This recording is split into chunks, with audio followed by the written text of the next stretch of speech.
was a confirmed instance of seismic-like activity this morning in Baldwin County. You may have even felt it. Happened just before 11 o'clock, centering about 8 miles east of Foley. NBC 15's Ken McGrath joins us live from Baldwin County tonight. Ken, experts say this was not an earthquake.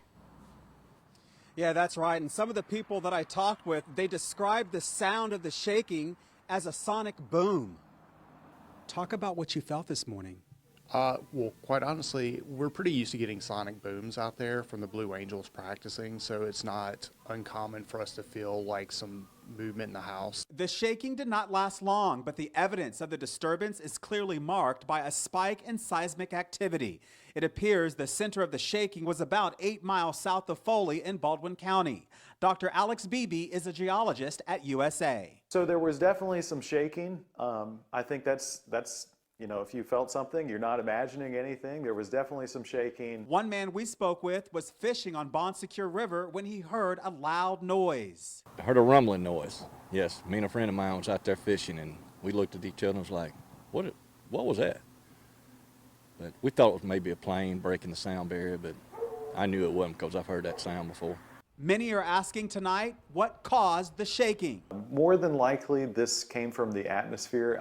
I'm pretty certain because I don't see anything on any of the other seismometers in the area, and I haven't heard anything from the USGS. Dr. Beebe explains to NBC 15 News what happened. So if people were hearing, or if people reported feeling something at 10:47 a.m. and it took about 3 minutes to get here, if it was traveling at the speed of sound, that puts it about 40 miles away. So in that general area of Foley, that makes a lot of sense, that if this came from the air, those waves are traveling at the speed of sound. They're going to take about 3 minutes to get here.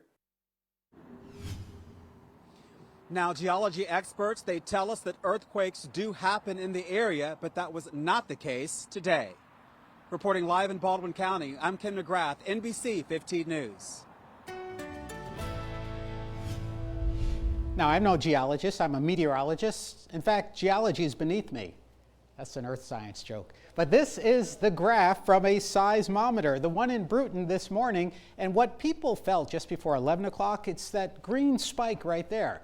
How many of you felt something before 9 o'clock? How many of you felt something at 8 o'clock? There are all sorts of things that happen that create vibrations. Now, this doesn't mean it happened in Bruton. It means that's where the sensor is, and it can sense in a radius. But this is what feeds a lot of those apps that people showed me screenshots of that say it was an earthquake. The apps are simply looking at the data without understanding what's going on. So